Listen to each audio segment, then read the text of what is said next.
We really need to look at the network ruler cryptonomics. Now, this is a term I just made up, but it sounds cool, so I'm going to run with it. And basically, you have to understand that humans are the most sociable animals or species on the planet. We network naturally.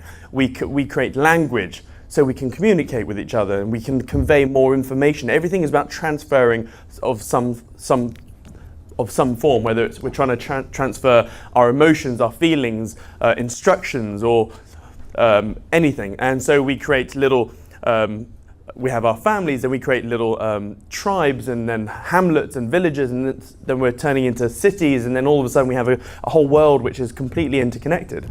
And basically, you've heard me say this before, that cryptos are the evolution of money, and DLTs are the revolution of trust. But what the hell does that actually mean? It's all very well, like, you can pay lip service to it and go, yeah, it's the revolution of trust, but what does it really mean? So you have to understand who the network rulers are of the planet right now.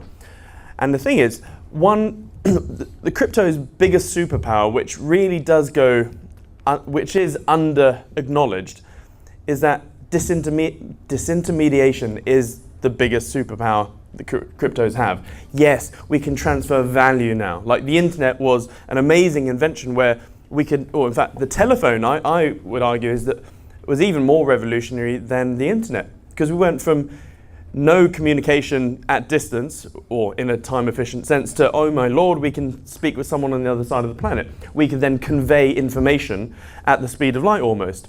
What the internet did was just basically put telephones on steroids, and we can really emit information over long distances. And cryptos, we're basically, not only are we emitting information from one to another without any middlemen, we can now transfer value. And we've never really been able to transfer value like this before.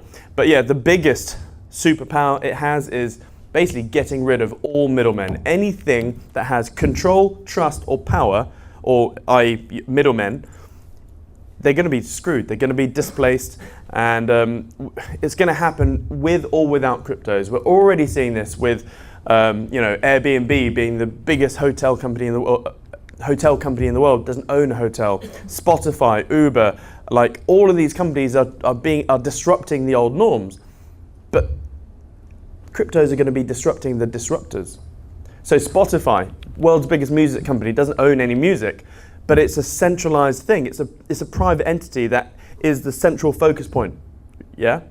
Well, cryptos will just get rid of Spotify, because we can have an open source network where we are all swapping music for free. Napster, I guess, was the first real example of this, wasn't it? Does anyone remember Napster? Yeah. And BitTorrent, hell, that was the first real sort of distributed Pirate Bay, I guess.